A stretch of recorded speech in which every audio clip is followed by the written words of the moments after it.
yung tungkol sa pagiging VA. Tungkol sa pagiging VA. So, what is a VA? Yan ang pag-uusapan natin sa hapon na 'to, okey? Nagtataka pa rin ako sa panahon na 'to, we are living in a digital world na may blue up na, may red up na, at everything seems to be online. Bibili ka ng gamit, bibili ka ng pagkain, bibili ka ng kahit na ano, online na. Kaya nagtataka pa rin ako, bakit hindi pa alam ng maraming tao kung ano yung VA. Puwede din namang alam nilang may VA o may VA na work, pero hindi nila alam kung ano ang ginagawa ng isang VA. Kaya kung ikaw ay interesado kung ano yung VA at ikaw ay gustong maging VA din personal, tapusin mo 'tong episode na 'to dahil dito ko himay-himayin kung ano nga ba ang pagiging VA at anong ginagawa nito at, ah, mabigyan kayo ng glimpse kung para sa inyo ba ang pagiging VA o hindi. Ayos? Kung ngayon lang pala tayo nagkita, ako nga pala si Kyle at may 4 na taon po akong experience sa pagiging VA. At yun na, ang pagiging VA, ang VA stands for Virtual Assistant. Virtual Assistant po ang meaning ng VA. Now, sa sarili kong description, walang ibang wala akong ibang description, wala akong ibang definition kung ano yung virtual assistant. As long as you are assisting virtually, para sa akin, VA ka na. Ganun lang definition ko. As long as you are assisting virtually, you are VA already. Dito lang nagkakaiba na kung anong ginagawa or anong solusyon na pino-provide mo. Now, ang pagiging VA, hindi siya always equate sa employment. Pagiging VA, hindi din sa lahat ng panahon may training. Kaya yung pag-uutak natin minsan na pino-provide po ba yung training, may script po ba o anong ginagawa, iga-guide ka po ba? May mga companies na parang employment at may training, pero wala. Mostly wala. Kaya ano ba ang pagkakaiba ng pagiging virtual assistant at sa pagiging empleyado? Bibigay tayo ng short comparison.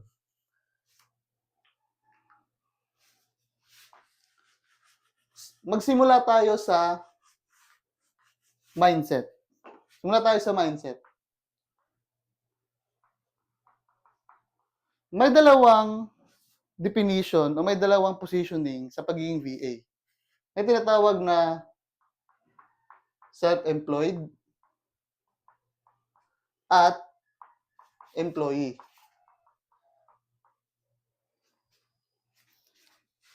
Kapag nakita nyo yung pagiging VA ay parang pagninegosyo. Because you are selling what you know. You are selling something, a solution. Let me explain. Kaya hindi gumagana kapag kaya hindi masyadong gumagana yung utak na may training ba or may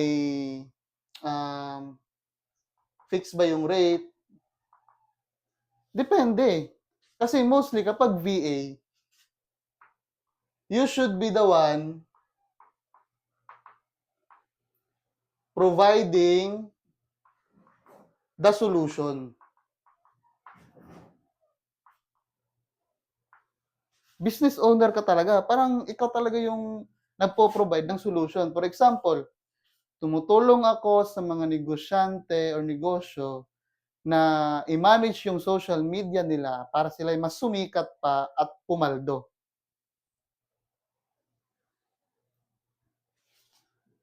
Ganon ang pag-uutak sa pagiging VA. Hindi siya pang empleyado talaga. Ibang mindset. Kailangang ibahin, kailangan kalimutan mo muna yung pag-uutak mo sa empleyado before ka before mo maintindihan yung pagiging VA.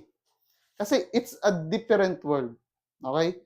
Dito muna sa episode na 'to kalimutan niyo muna yung pagiging empleyado. Kalimutan niyo muna yung corporate. Kalimutan niyo muna lahat, kasi magkaibang mundo talaga 'yan. Now, kapag self-employed ka, iba yung positioning mo.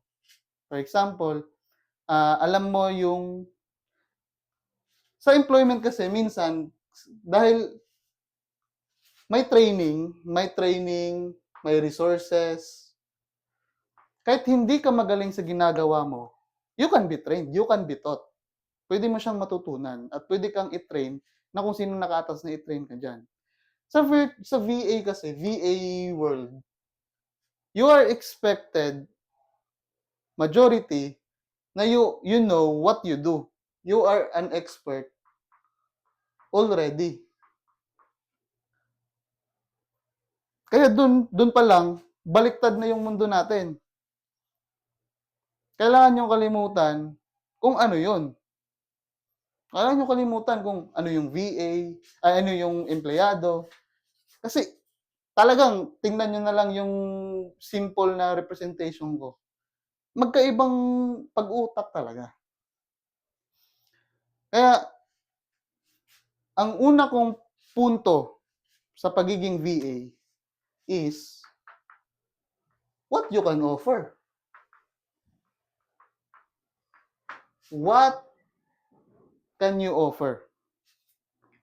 Ano bang kaya mong ibigay? Ano bang solusyon na ano bang alam mo na makakapagbigay solusyon sa problemang gusto mong solusyonan? Ay, ano bang alam mo, ano bang knowledge mo na kaya kang bayaran ng mga negosyanteng nangangailangan ng skills mo? Gano'n po ang pagiging VA. At bibigyan ko kayo ng idea kung ano yung mga skills na puwede niyong i-offer na ngayon ay available sa market. Marami, napakarami. Marunong kang mahilig kang gumawa ng libro, magsulat, mag-drawing, mag-graphic design, mag-video editing, mag-podcast, mag-vlog, content creation. It's it's way too many. Marunong kang mag-code, marunong kang mag-programming, marunong kang marami kang puwedeng i-offer. Now, you just have to identify what you can offer first. Oh, sino muna may tanong kung ano yung pagiging VA, kung naguguluhan pa ba kayo nito?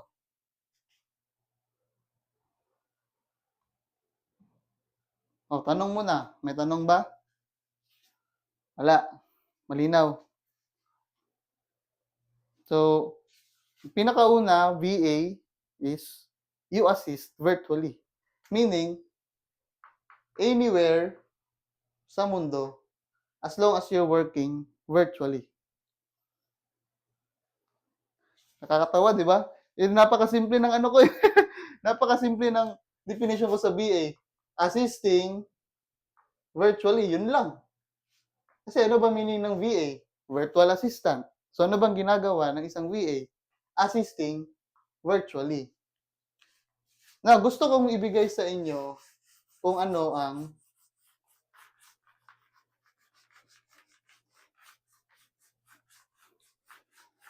mga kailangan nyo para makapagsimula kayo sa pagiging VA.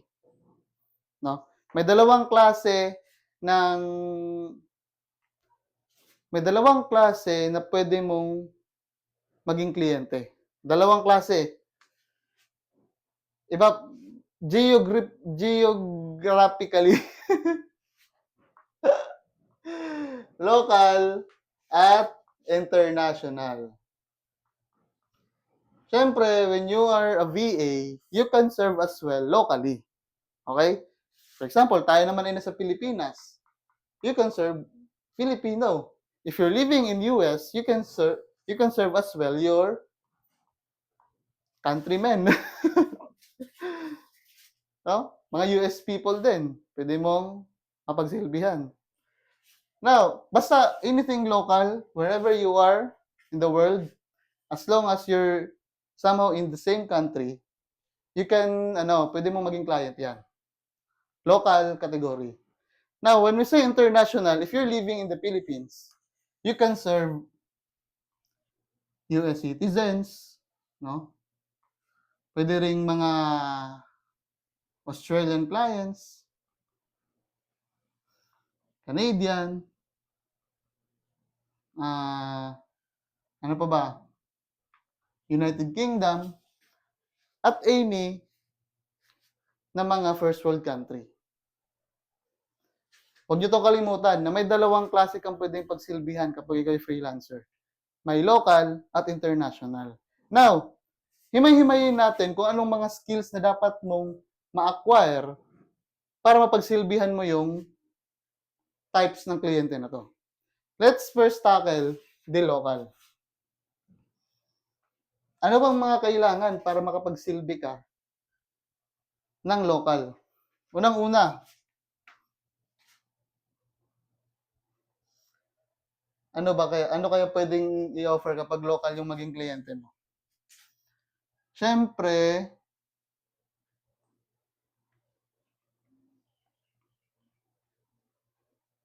know your offer.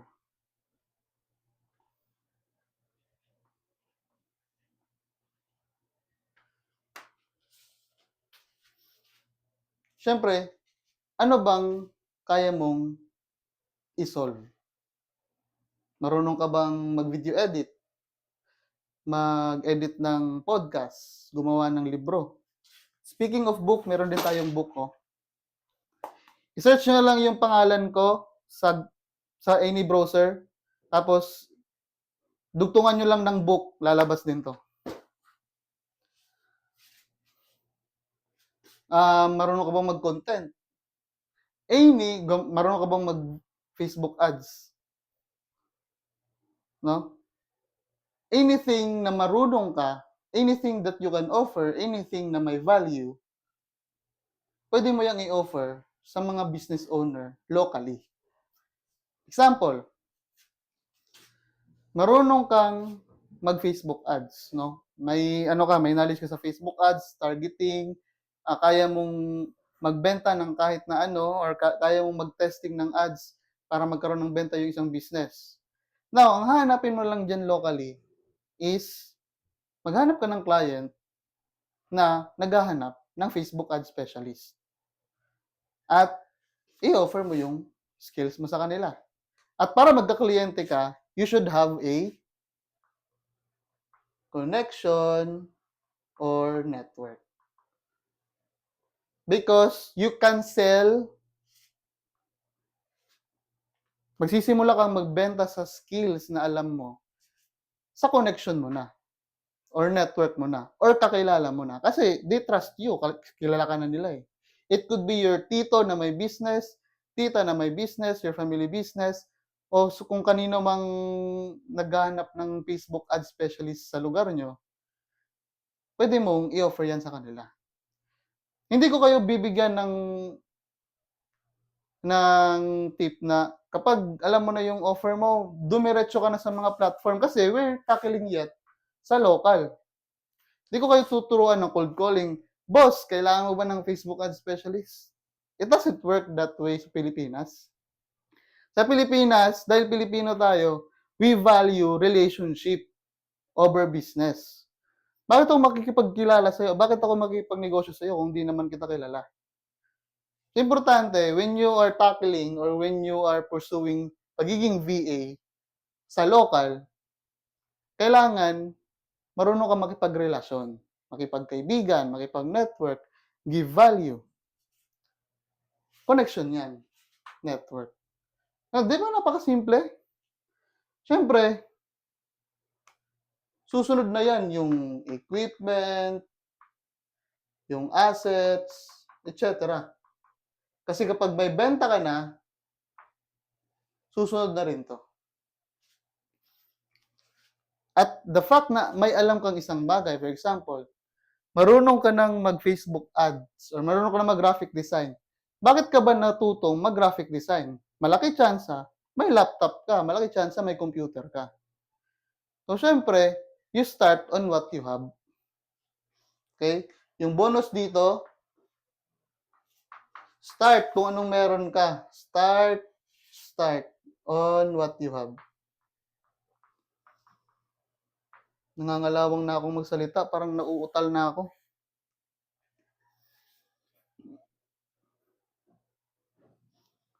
Start on what you have. Yan lang napaka-basic na pwede mong i-offer kapag local yung pinagsisilbihan mo. Now, punta tayo sa kabilang banda. Anong kailangan mo kapag international yung gusto mong tahakin? Isa itong napakahabang topic. Okay, gusto mo maging VA, pero you want to earn USD, AUD, Canadian dollars, euros, or anything na hindi Philippine peso, yung currency, malaki chance international ang gusto mong maging kliyente. At isa din to sa mga mas, para sa akin mas maraming VA serving international kaysa sa VA serving local. Bakit? Because of the currency, tawag nito? Currency difference. Now, dito na tayo papasok sa international. Ano ang kailangan mo para magkapagsimula ka as a VA na international? Unang-una,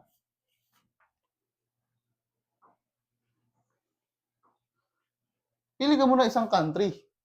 Hindi mo pwedeng pagsilbihan yan lahat. Pili ka lang isa. Pili ka lang isa. Now, enhance communication. Depende. May mga exempted nito eh. Pero para sa akin if you are a freelancer, if you are a VA, the communication should be non-negotiable. Bakit? Yun yung magiging capital mo. Yun yung magiging way of communication mo, how to close a client. Kasi, ano nga yung VA? It's a business. A self-employed business model. Now, you have to, kapag business ka, para may pera ka, you should sell. How can you sell if you don't know how to convince people or how to convince someone to buy your product or service? Tama o tama? And there's no other way on doing that. Kailangan mong i-enhance yung communication mo. Persuasive communication, basic language basic English. Hindi naman kailangan na hindi naman kailangan na talagang slang ka na. Hindi naman kailangan, as long as you can communicate your thoughts. Kapag natatawid mo naman or natatawid mo naman yung punto mo in English at naiintindihan ka din ng nakikinig sa'yo. So, it should go both ways. Naiintindihan mo sila, naiintindihan ka rin nila. Hindi pwedeng tayo lang yung nakaintindi. Kasi tayo mga Pilipino, nakakaintindi tayo ng English. From kinder to college, exposed tayo sa English language. Nakakaintindi tayo. Minsan nga lang mababa tayo sa reading comprehension. Pero marunong tayong magbasa. Marunong tayong makinig. Kaso nga lang, ang problema sa atin, hindi enhanced ang ating communication. So we should practice this one. Because this is our initial capital as a VA. We should know how to convince people or we should know how to sell our service and product. And especially sa mga interviews, kahit na napakaganda ng resume mo, background mo locally, and if yung communication mo is hindi convincing, hindi sincere, like talagang napaka-worse, it should be, magiging deal breaker siya. Deal breaker. So, kailangan talagang ma-enhance yung communication mo. Okay?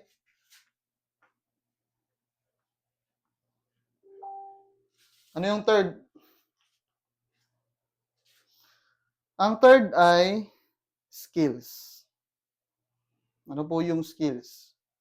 Siyempre, kailangan mong alamin kung ano yung ibebenta mo. Ano yung skills na pwede mong i-offer sa kanila. Sabi ni paano babasahin yung ano mo? Si Merel. Okay? Paano kung walang experience? Kaya yan. Ako nagsimula din ako sa pagiging VA ko. Wala akong prior experience. So, experience is not the main problem. It could be a deal breaker as well kung wala kang experience. But it's not possible na maging VA ka na wala kang experience. Now, kapag dapat may skills ka, what you can offer? Di ba sinabi ko sa inyo, choose a country? Mag-base kayo sa kung anong country napili nyo. I-fit nyo kung may market ba based sa kung anong meron ka or anong skill na meron ka. Example, graphic design ka. Tapos napili mo US clients. Sa tingin nyo ba, hi Kas Jeremiah, watching from Samar. Kung graphic designer ka, tapos US clients yung gusto mong pagsilbihan, may mga US clients ba na naghahanap ng graphic design? Meron. Kaya it's possible. Kaya pagdugtong mo yung skills at yung country na pagsisilbihan mo. Kasi for example, marunong kang mag-file ng tax. Yun ang alam mo. Mag-file ng tax. Pero alam mo, Philippines. US clients ba dapat pagsilbihan mo? Australian ba dapat? Canadian ba dapat? O UK ba dapat? Hindi. Dapat local. Kasi yun ang alam mo. Hindi maging applicable yung tax sa Pilipinas sa US kasi magkaibang country yan. So, kailangan mo idugtong yung skills kung possible ba siya sa country na napili nyo. Ang apat, di pa rin mawawala ang network at connections. As you go sa pagiging VA, isa to sa mga paraan para maging sustainable ka.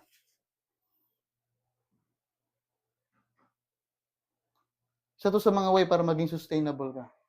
So, kasi may aabot din sa time na mauubusan ka ng client, tatapos na yung mga projects.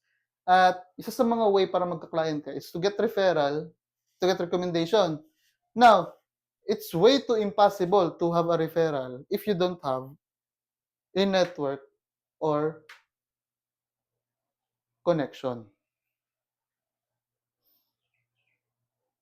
Shoutout kay Justin. Sabi ni Herzel, hello, where can I enhance my bookkeeping skill? Lagi po kasing puno ang slot sa TESDA. Mag-ano ka lang, magpa-export ka ng AI-generated transactions sa any AI platforms. Gawin mo yung accounting cycle. Network connections, importante talaga yan. Now, ito yung bonus. No, na kailangan mong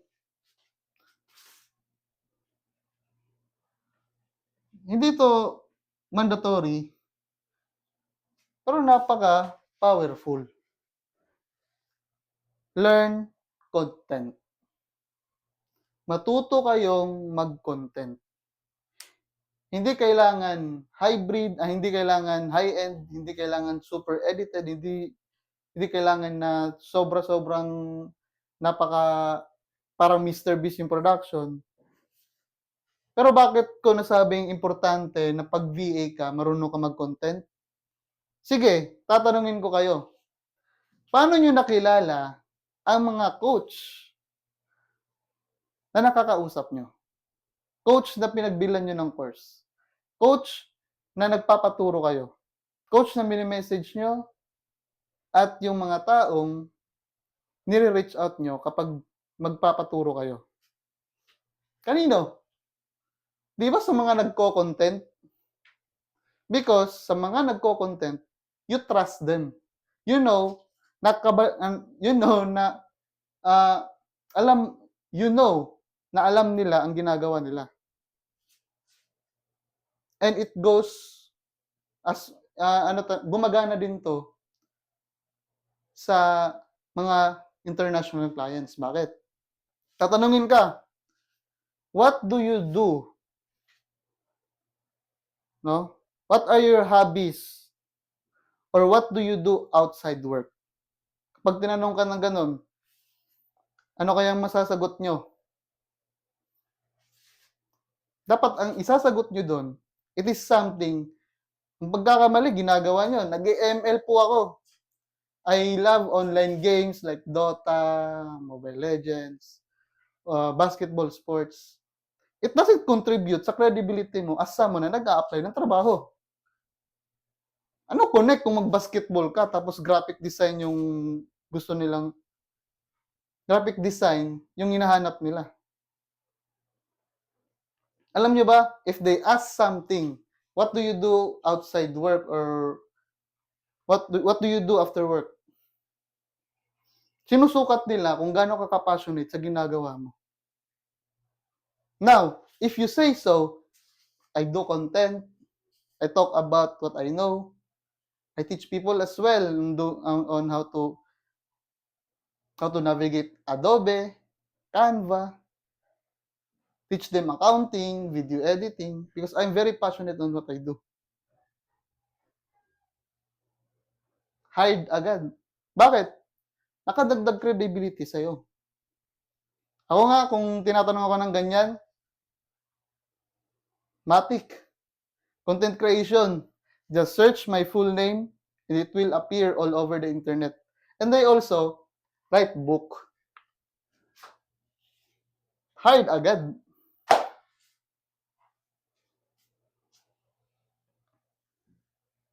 Di ba? Dagdag credibility. Dagdag credibility siya. So, ito masasuggest ko talaga pag nagsisimula ka o pagtripan mo lang. Basta mag-content ka because hindi mo man alam kung saan mo siya magagamit. Pero alam ko importante siya. Napaka-basic lang 'yan. Ang dami ko na palang nasulat.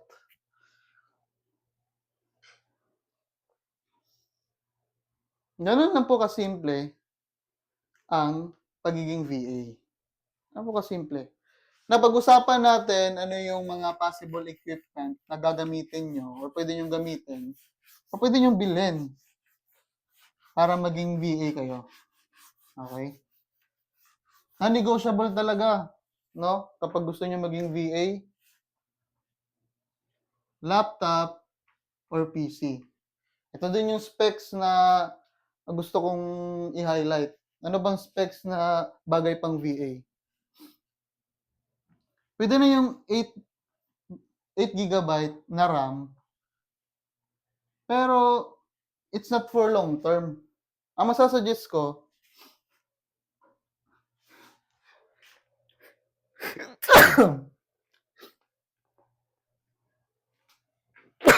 sorry, excuse me. Masasuggest ko, 16 gigabyte na RAM, 256 na SSD, at magiging walang kwenta tong dalawa kung napakaluma din ng generation. So, at least, 10th gen or 10th gen na Intel or equivalent ng Ryzen or mag Mac OS na lang kayo. MacBook. So, yan. Ito combination na to, long term na yan. Mahaba-habang lifespan na yan at mahaba-habang paggamitan na yan. Personally, ginagamit ko ngayon, MacBook Air M2. Napakalakas. Super idol talaga.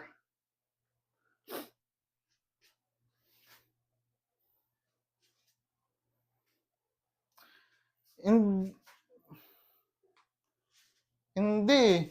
Kung i3 tapos bago naman yung generation, okay lang. Pero I suggest i5 or up. i5 up, tapos anong equivalent yan sa Ryzen? Yan din. Kasi di ko alam yung mga ano ng Ryzen ng mga tawag nila sa mga generation nila or sa processor nila. Pero basta ito, combination na to, matagal nang pwedeng gamitin.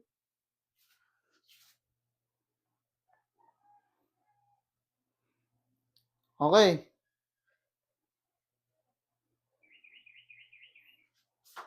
Join pala kayo sa Discord community natin, sa profile. Nasa question and answer na tayo. Q&A. Dito ako tatambay ng matagal. Q&A. Sino ang may unang tanong? Gaantay ako. Sino ang may tanong sa inyo?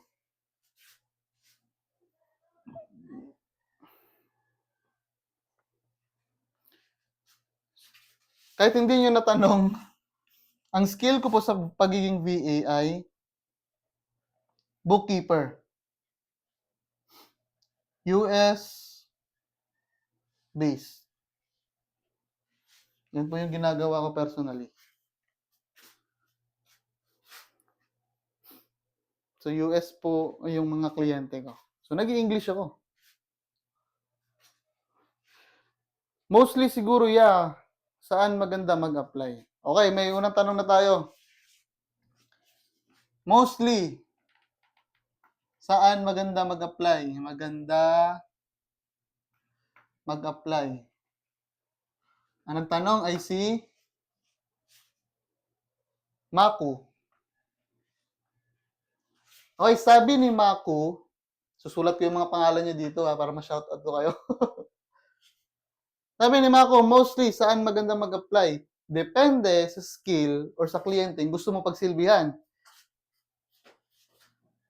For example, gusto mong magsilbi sa mga real estate ng mga client. Marami kasing pwedeng i-offer sa sa real estate. Could be listing management, no? Ikaw taga-post ng mga bibenta nilang property all over the platform para maging visible yung binibenta nila.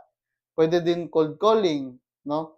Taga-appraise ng value ng property nila or taga-benta ng property ng client mo. So, yung mga i-cold call mo, yung possible magiging kliyente nyo. Marami. Pero saan ba tumatambay usually yung mga real estate clients? Or saan ba sila usually nag-hire? Marami. It could be sa dito, tapos real estate platforms, listing real estate platforms, at marami din dito, ano pa ba? Tsaka, freelancing websites. Like, Upwork, Fiverr, at OLJ. So, dyan, usually, nag-apply. Okay, nasagot ko na si Mako. Sisimplihan ko lang yung mga sagot. Para marami tayong mga masagot na mga tanong. Okay, pangalawang tanong.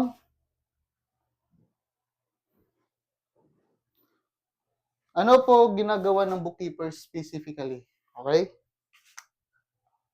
Ano po ginagawa ng bookkeeper specifically?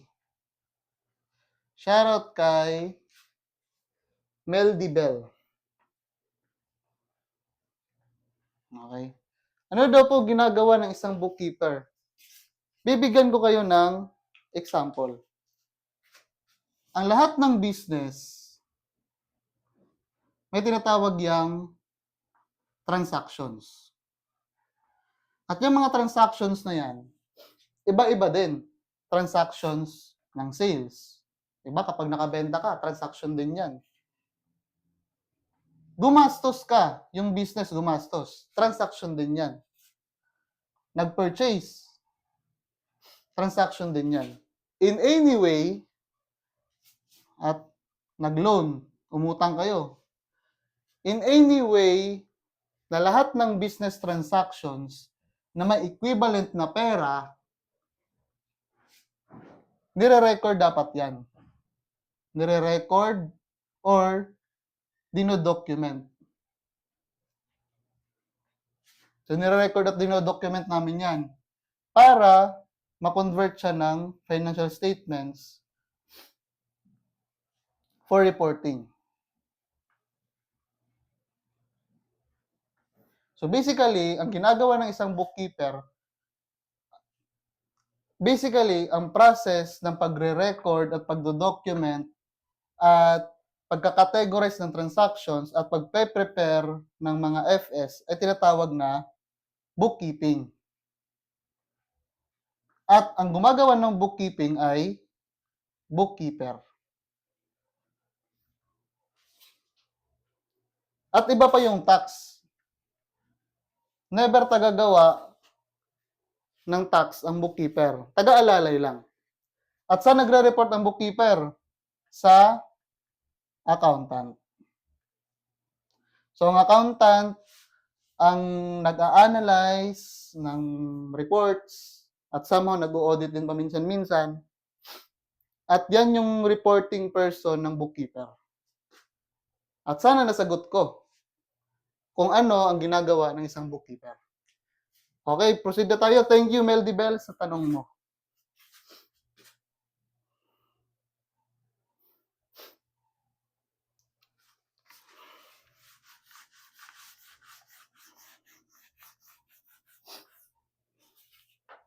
Kuya, pasok po ba yung bagong labas ngayon na MacBook? Okay. Sabi ni Fauci, pasok ba daw yung MacBook Neo sa VA or sa freelancing or sa sa pagiging virtual assistant? Para sa akin, yes and no. Yes, short term. But if you are pursuing for something speed, tapos efficiency, at long term, mag-M series ka na lang. Kasi yung MacBook Neo, mas malakas pa yung M1. M5 na ngayon eh. Tapos mag-M6 na. So ka na lang, M series ka na lang. Kaysa sa MacBook Neo ka. Okay, thank you kay Fauci.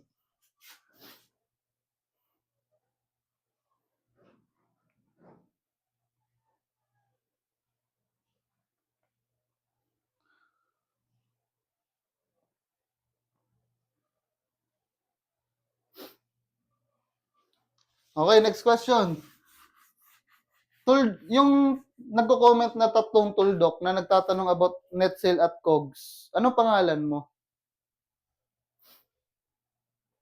Sara VA, magandang hapon. Bakit nakakalito ang debit credit? Hindi na yan pagiging VA, accounting na yan. Hindi ko muna isasagutan yan. Okay, next question. Baka may next question ka dyan. May series din, may session din tayo na accounting related. Okay, sabi ni Heaven,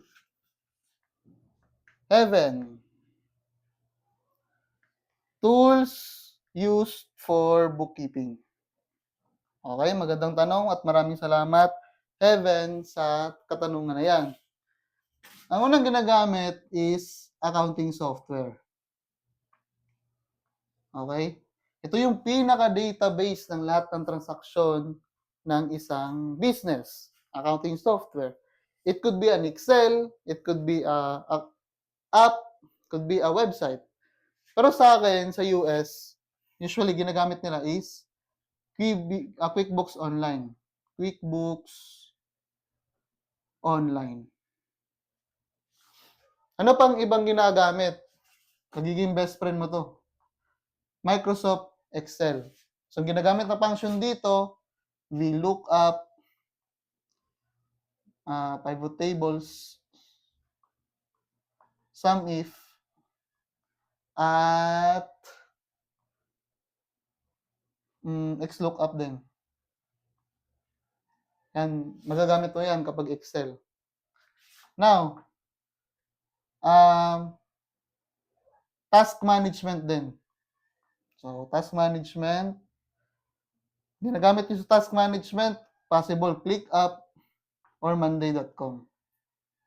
Minsan, Google Sheet. Kung ma-overwhelm mga possible lang to. Possible na pwede nyo gamitin.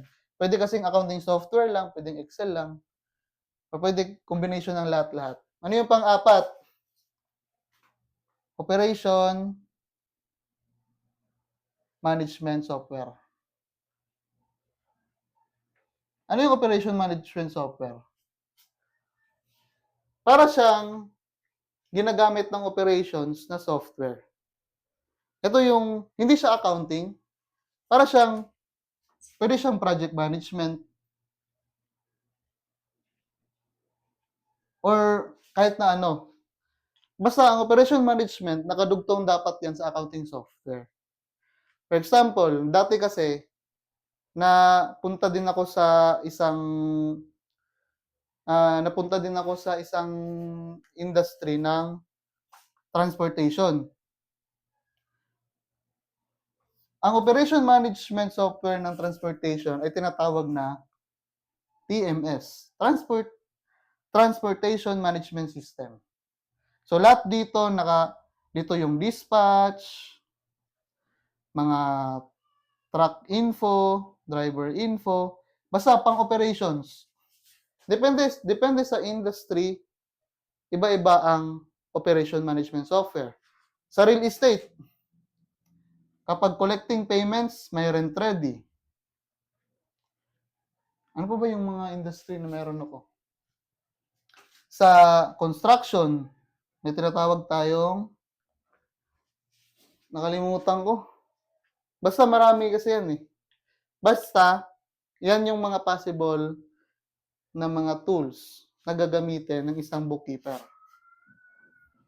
Okay? Heaven, thank you so much sa tanong mo. Nag-enjoy akong sagutin. Okay, next question. Ano po apps ginagamit ng bookkeeper? Nasagot ko na po, Sage. Anong brand po ng laptop yung goods for beginners sa VA? Yung affordable po, like starting lang. Yung nasuggest ko kanina, yung at least i5 up, 10th gen, tsaka at least 8 GB of RAM, or kung kaya mag-16, mag-16. Tapos 256 SSD. Okay lang second hand. Basta yung specs kasi yung importante. Ano ba naman yung brand new? Tapos putyo-putyo naman yung specs. Wala din. Mag-second hand ka na lang. Mas mura pa, tapos nakuha mo pa yung specs na dapat para sa efficiency at sa productivity ng pinapasok mong venture.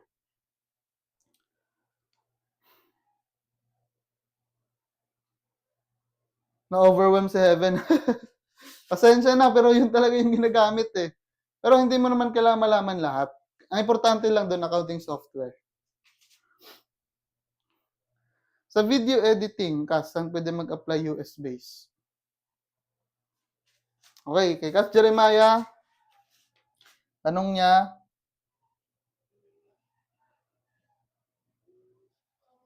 saan mag-a-apply video editing? Sa video editing naman, ang mga nakikilala ko kasi, kapag local, US base kasi yung tanong ni Jeremiah, di ba? Sa local, talagang connection lang, tsaka reach out sa mga business. Kailangan mo lang kasi as a video editor, portfolio.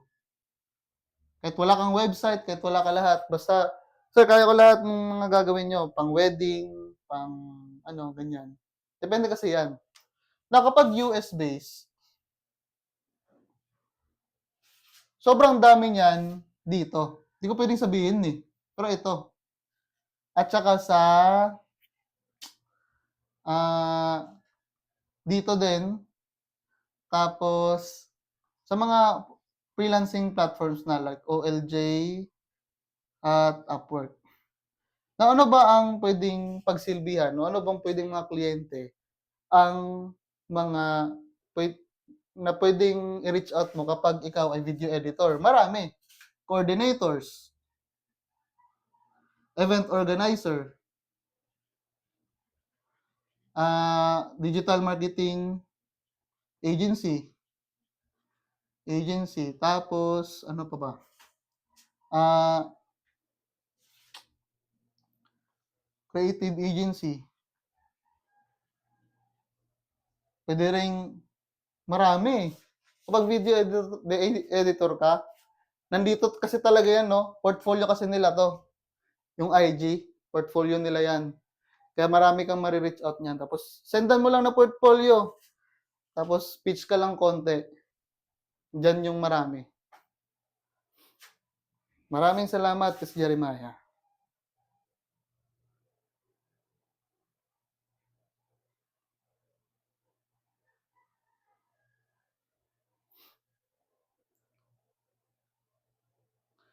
Madaming mga aspiring bookkeeper ngayon, jump na lang, magle-learn ng software without fundamentals. Mali yun.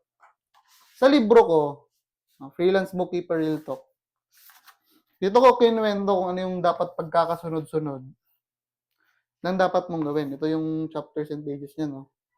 How to start freelance bookkeeping journey. Hindi ko binanggit dito na dapat mag-software kayo agad. Binanggit ko dito kung paano yung pagkakasunod-sunod. At marami din akong video about yan. Kailangan, ano pa rin.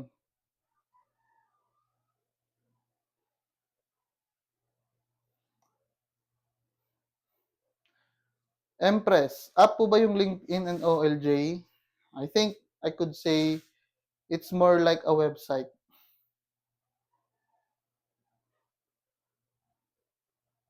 Saan ko yan ma-check out? Actually, libre na lang to.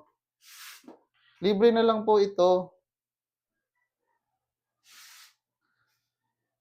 Punta kayo sa Google Apps. Wait lang. Papakita ko sa inyo ng manual. Hindi ko na po ito binibenta. Kasi available na yung ebook niya sa Google Play Store. Okay? Kung may App Store kayo or Google Play Store, yan, Play Store, yan. Punta kayo sa books. Tapos search nyo lang yung pangalan ko. Kyle Nelson Omac.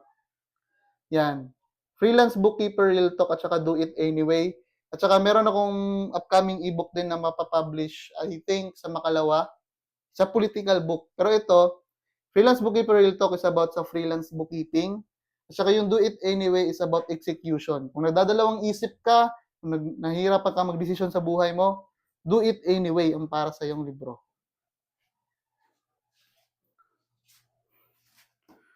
Libre na po yan. Binigay ko na sa mundo yan. Kung gusto niyo naman ng physical copy, hindi pa ako nagpa-publish ng physical copy. Naglabas lang ako ng first 10 nito sa birthday ko, pero di ko alam kung kailan ako magre-release ng panibago pa. Okay. Sa ngayon, pagtsagaan nyo muna yung ebook sa Google Books. Hindi ko na po binibenta yan. Available na po yan sa internet.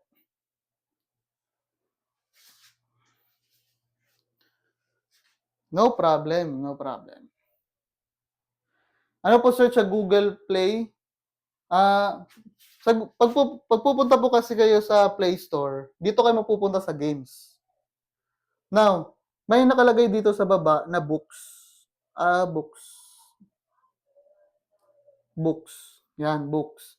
Kapag nasa books na kayo, isa-search nyo lang dito yung pangalan ko. Buong pangalan ko, Kyle Nelson Omac. Lalabas po yung dalawang ebook ko na dyan. Yan. At kung gusto niyo din ako hanapin, napakadali kong hanapin. I-search niyo lang sa Google or any browser yung buong pangalan ko. Talagang matik. Makikita niyo agad ako.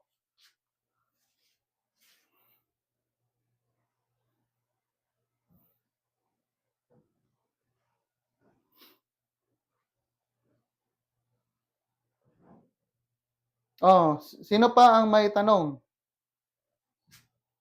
Habang ako'y sinisipag pa, mga insan.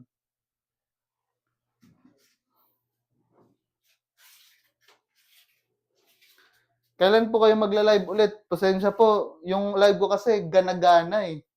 Kung gusto kong mag-live, magla-live ako. Pero pag di kong gusto mag-live, di ako magla-live.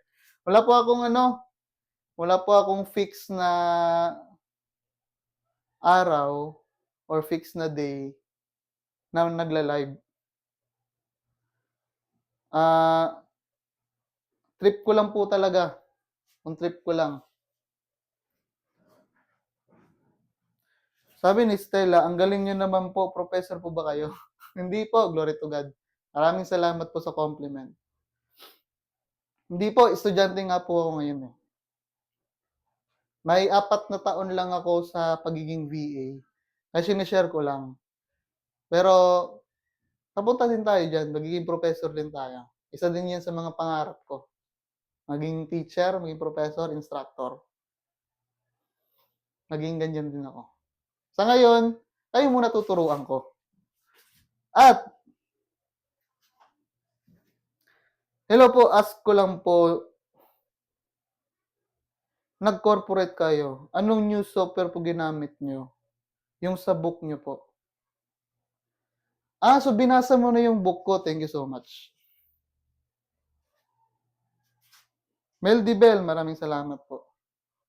Guys, sa Red App, sa YT din, yung lahat ng mga recorded video, lahat ng mga live ko, andun naka-upload lahat. So kung gusto nyong silipin yon, andun din yung paano mag-start talaga ng freelance bookkeeping, paano, ano yung kwento ng buhay ko, bago ako naging freelance bookkeeper, andun lahat. Nung nag-corporate po ako, ngit lang, magandang tanong to ah. May natanggap tayong tanong galing kay, pang-anim na tanong. Galing kay, ito pangalan nyo, ano ba name mo? Naka-ano lang kasi, naka-symbol lang kasi. Ang tanong niya, nung nag-corporate ako, corporate, ano yung tools na bagong nagamit ko? Ang ginaganda kasi sa corporate, they don't care. They don't care kung ano yung gamit mong software. Ang pakialam nila, experience or any related na software na nagamit mo from the past.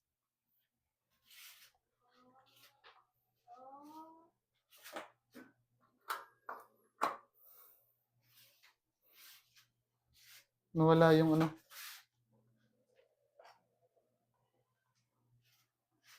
Wait lang.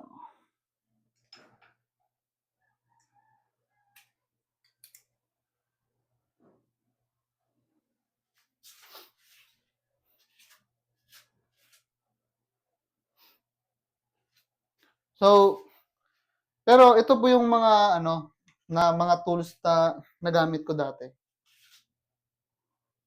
NetSuite, tsaka Excel.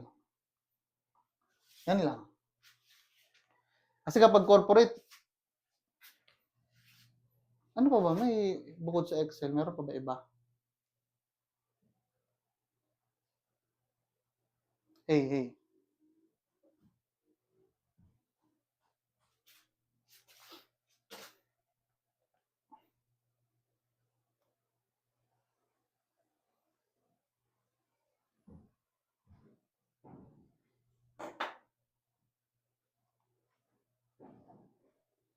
May audio pa ba?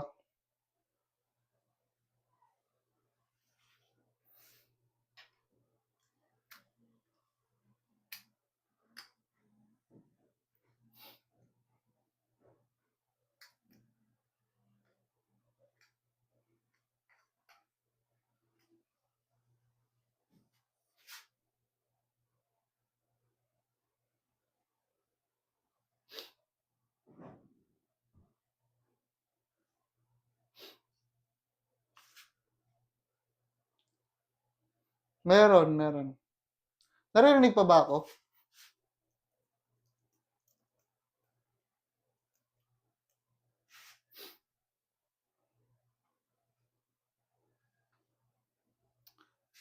Ang tanong ni ano name mo? Magbigay ka nga ng first name para address kita. May clients po ba na hindi gumagamit ng QuickBooks like ibang tools ang gamit? Meron, marami. Na-experience na ako nito. Ito din. Ito din. Wave. At ito din. Yan. At marami pang iba.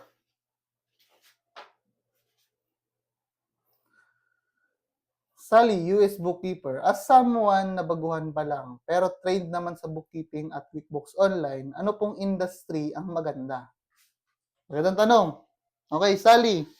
Ito yung mga industry na pwede mong pasukin na maganda. Okay? Ito talaga. Ano pa nito? Transportation logistics, real estate, accounting firms, tsaka service-based business, such as HVAC, plumbing. Yan. Kaya po na po yan matutunan mga tools na yan before mag-apply. Or QuickBooks is enough na po. Sa mga ginagawa ng mga companies ngayon, as long as you know QuickBooks, you're qualified for any other software. Pero may mga company talaga na ini-specify na software na ginagamit nila, kailangan ma-experience ka doon, and that's non-negotiable. Pero minsan kasi, usually sa mga ina-applyan ko even though na hindi QuickBooks yung ginagamit nila, but they know na alam ko yung QuickBooks Online, it's my credibility already. Because QuickBooks Online naman ang pinaka-standard when it comes to accounting software sa market. Siya yung parang role model. Tingnan nyo, yung mga terminologies, tsaka yung mga design, parang inspired lahat sa QuickBooks Online. Because isa sila sa mga nagdo-dominate sa accounting softwares, especially for small business and medium-scale businesses. Kaya kapag alam mo yung QuickBooks, they assume na alam mo na din yung ibang software. At bakit hindi gumagana itong aking second monitor? Kaya ang nangyari dito?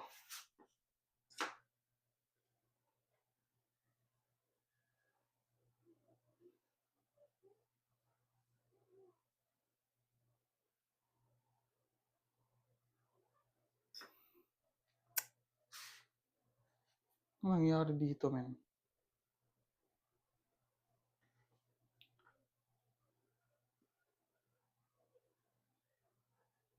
Tips po para ma-hire ng clients kahit no experience. Nasa book ko yan.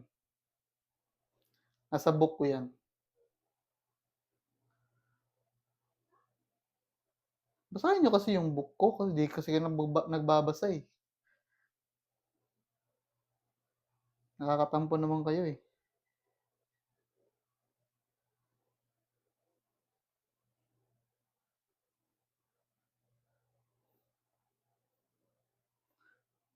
Hindi gumagana. Bakit? Clipboard.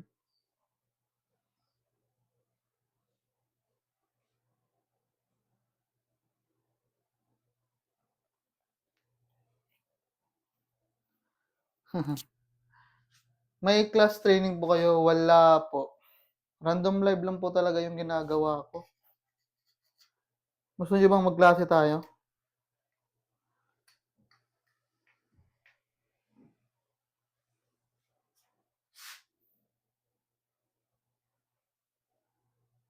O ngayon, gumana na ulit.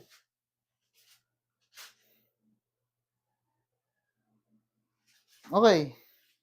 Check nyo lang po yung profile ko. Andun po lahat ng mga resources na nakalink sa akin. Ay, iniinis talaga ako ng monitor ko.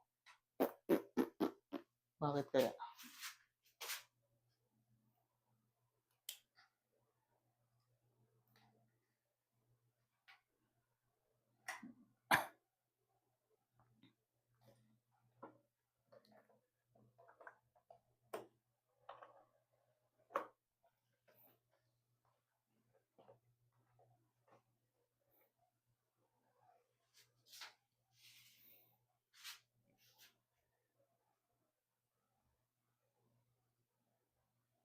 Hindi.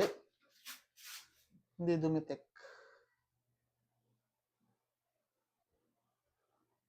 Extended.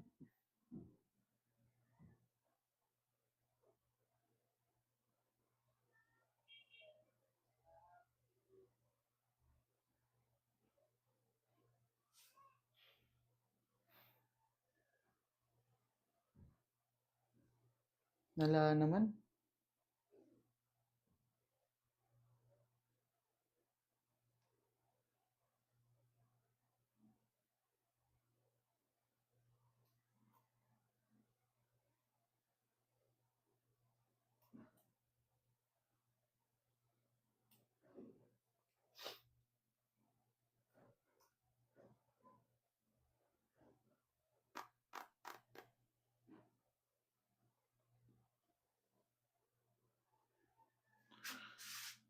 Bakit?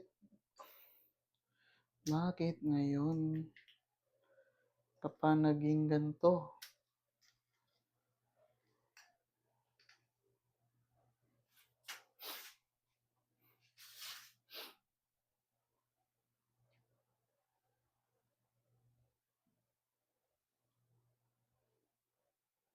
Gumawa po ba kayo ng portfolio nung nag-apply kayo?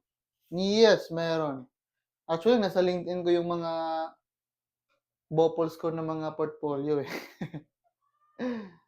Nandun lahat.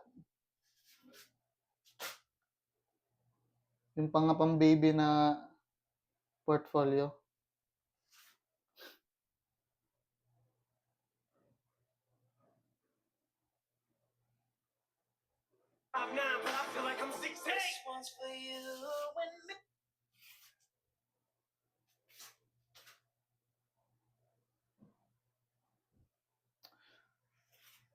Ano bang nangyayari sa aking monitor? Bakit ayaw nang gumana?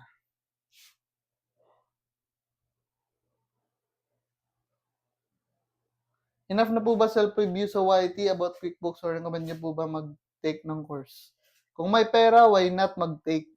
Kung wala, mag-maximize ng resources.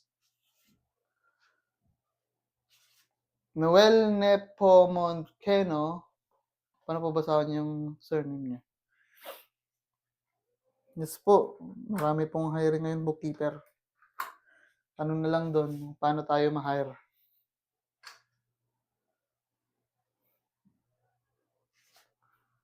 Ako pinaglalaruan ng tadhana ngayon. Kanina ko pa ito kinakalikot yung setup ko dito. Diretso ka lang kaya kita. May pinipikon mo.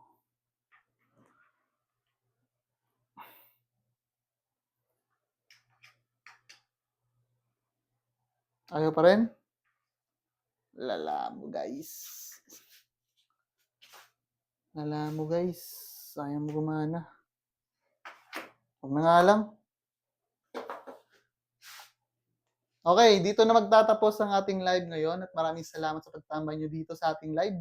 At before tayo mag-end, baka may pahabol kayong tanong. At habang may pahabol kayong tanong, tayo muna ay manalangin before tayo mag-end. Okay? Lord Jesus, we thank you for this wonderful afternoon. Maraming salamat, Lord, sa buhay na binigay mo sa bawat isa, sa knowledge and wisdom na pinoprovide mo sa amin, sa guidance, sa mercy and love niyo, Lord, sa grace niyo. Maraming salamat po, Lord. Lord, nagpapakumbaba po kami sa aming mga sarili. Kami po tao lamang. Patawarin niyo po kami sa aming mga kasalanan, sinasadya man o hindi. Tulungan niyo po kami, Lord, at remind us always na mamuhay kami na naayon sa kalooban niyo. Tulungan niyo po kaming i-remind palagi, Lord, na kailangan namin kayo, kailangan namin ng bawat isa sa mundong ito at hindi namin kaya yung mga bagay kapag wala po kayo sa mga buhay namin. And Lord, tulungan niyo po kami na mas strengthen pa yung faith namin sa inyo at tulungan niyo po kami palagi, Lord, na you are always there for us, na palaging tutulungan niyo kami sa lahat ng mga aming ginagawa, especially kapag ito ay naayon sa kalooban niya. Lord, tulungan niyo rin po kami to remind us always na lahat ng gagawin namin sa aming mga buhay, ay dapat naka-align sa kalooban niyo. Kasi napaka-useless po ng ipupursu namin ng mundong 'to, ipupursu namin ng lahat ng success 'pag hindi naman ito naayon sa kalooban niyo. So Lord, I pray na remind us always na lahat ng mga gagawin namin, pananalita, pag-iisip, mga kilos, at yung alignment ng aming kaluluwa, Lord, ay naayon sa kalooban niyo.